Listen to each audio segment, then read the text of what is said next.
I'll explain what I mean by that, because obviously it's a bit of an ambiguous term. But so we'll start by defining what I mean by specifically peer disagreement. So by peer disagreement, I mean disagreement between people of what I call roughly similar epistemic standing. So that means people who are roughly equally well informed about a topic, who are sort of roughly equally rational, and sort of intellectually honest and things like that. So just to illustrate what I mean by this, here is what I would call an example of peer disagreement.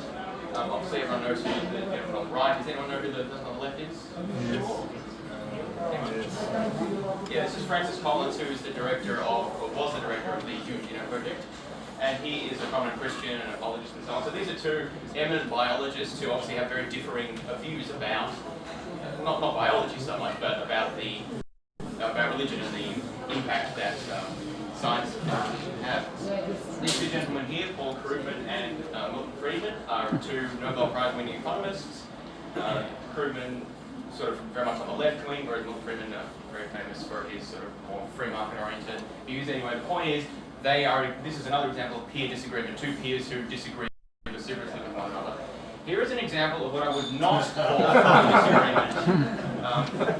So, on the right, anyone? Sorry, what was that?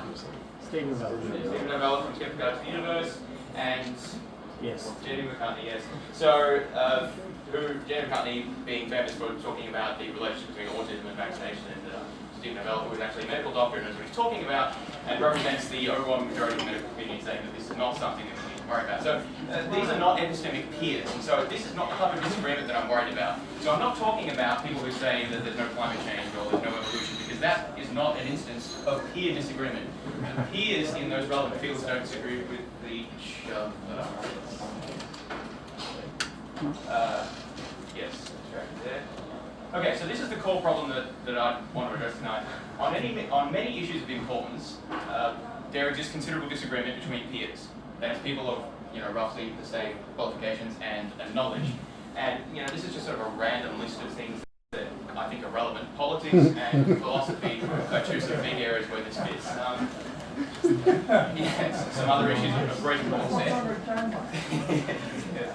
Anyway, so that list there is not to. The focus is just to give you a feel for what I'm talking about, the types of issues that I'm discussing. Now, the core claim that I want to make, the sort of argument that I'm presenting, is that we should be much less confident about whether we're right or wrong about beliefs on these matters where there is substantial disagreement among peers. And sort of following along the lines of Voltaire and other philosophers who've talked about this sort of idea. Okay, now, what I want to, so that's setting up the broad outlines of what I'm trying to do. I'm trying to talk about the fact that in lots of important issues, there are intelligent people on both sides who disagree, and they both think they're right. And how should we respond to that as rational people? And I'm claiming that we should respond to that in many circumstances by being less confident that we're right. Because there's disagreement among people who are more informed than us, know more about it, have thought more about it, and so how can we be confident that we're correct? Now, when a lot of people hear this sort of argument, there are a number of common responses that people seem to have, and what I want to do is walk through a few of them now and say, well, I don't really think that these responses sort of address the question, or they seem to exhibit a misunderstanding, so we'll see how we go with these. So, one that I've heard is, the fact that people disagree with me doesn't mean that I'm wrong. Now, obviously that's true. It could be the case that you're the only person in the whole world who is correct and everyone else is wrong. That's logically possible. We can't rule that out, or maybe there's a small group who's right and you're in that group.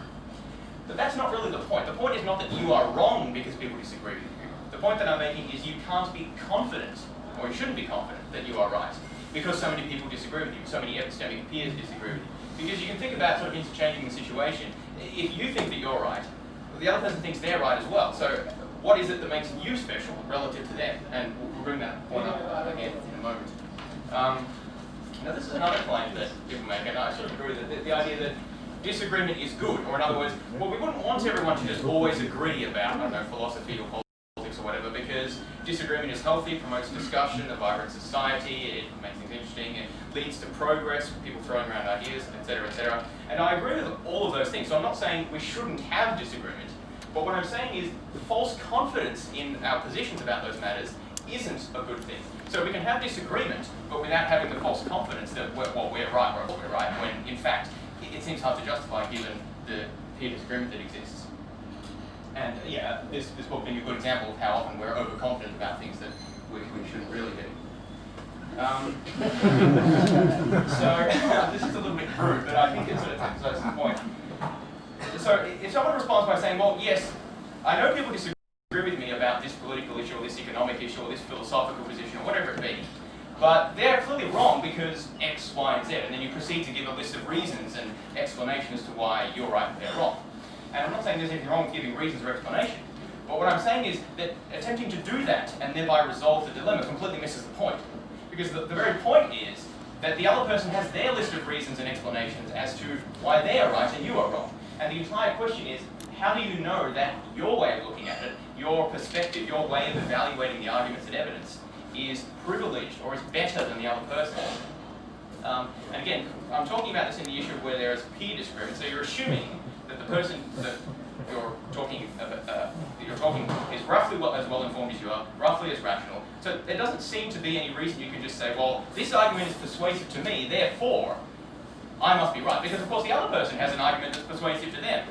And it's not exactly clear how you can just prefer your interpretation of it to theirs, or your view over theirs.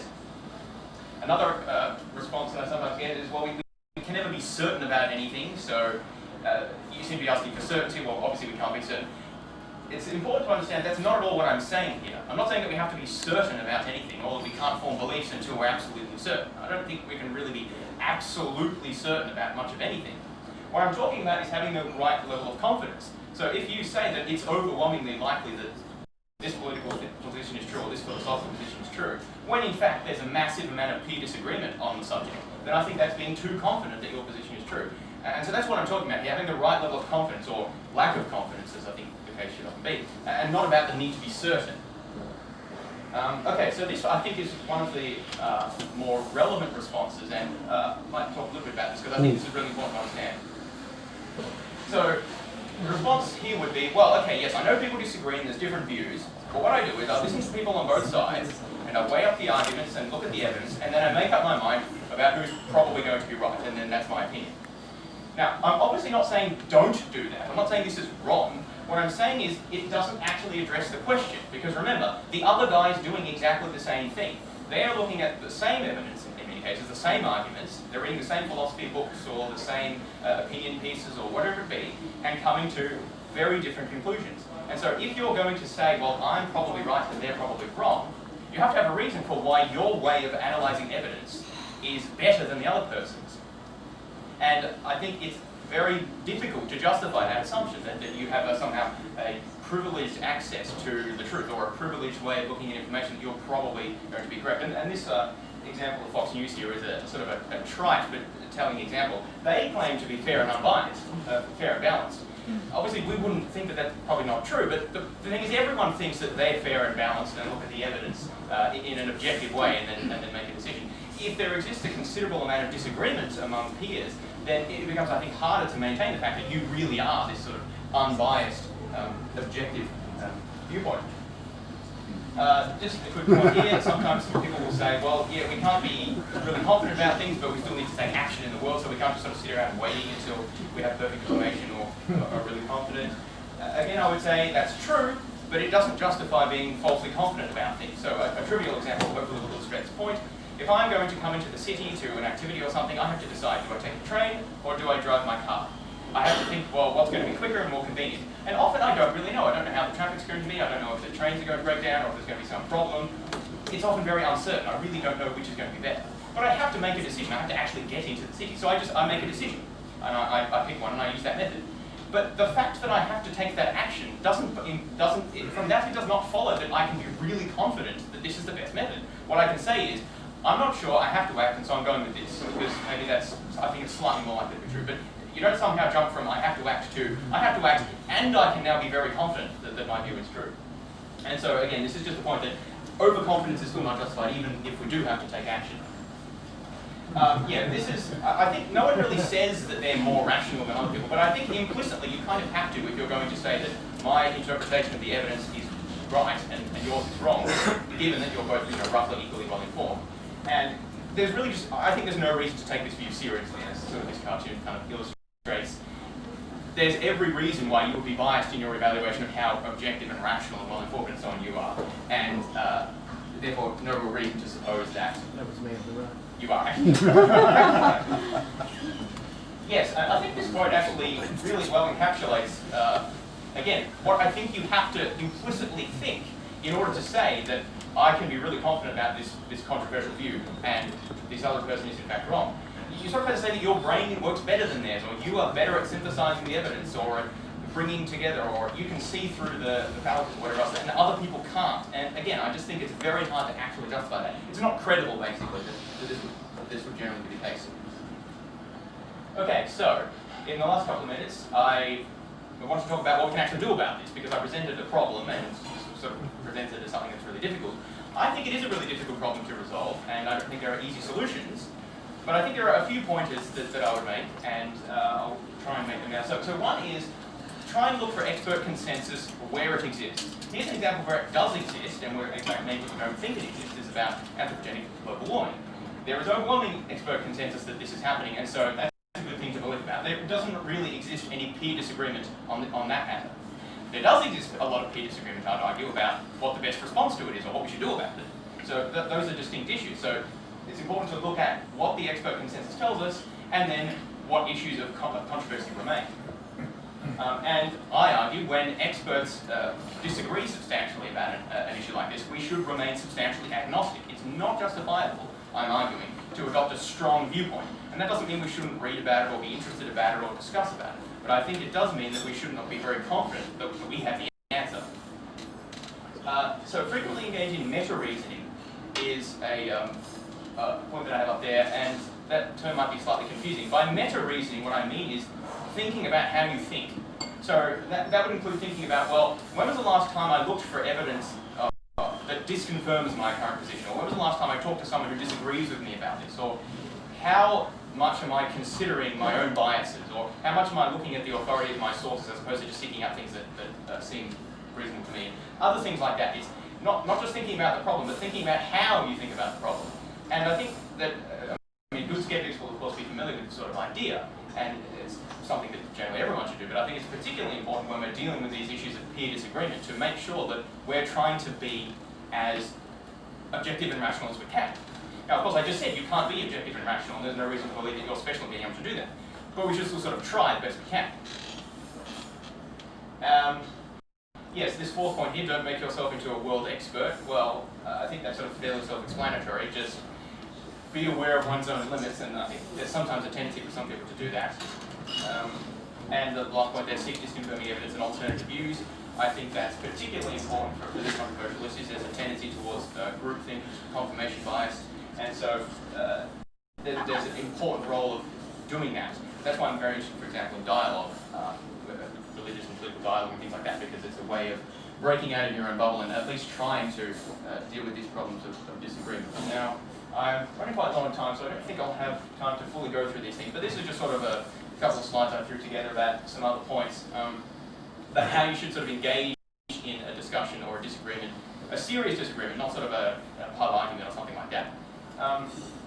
So, I mean, the first one I've got there, not everyone is your epistemic peer. There are some times when you actually do know more than the other person, or maybe the other person knows more than you. So you need to identify when those instances actually are, and that's generally not very easy, of course, but the second point I think is very important. But sure, try and work out, well, the second and pretty much all the points here are sort of getting at a common idea. Try and work out what you actually disagree about. I think this is one of the most fundamental things. So many of these sorts of disputes, I tend to find, are sort of semantic, which means you're using the words differently. You don't actually disagree, or maybe you do sort of disagree, but it's not about what you thought, it's about something different.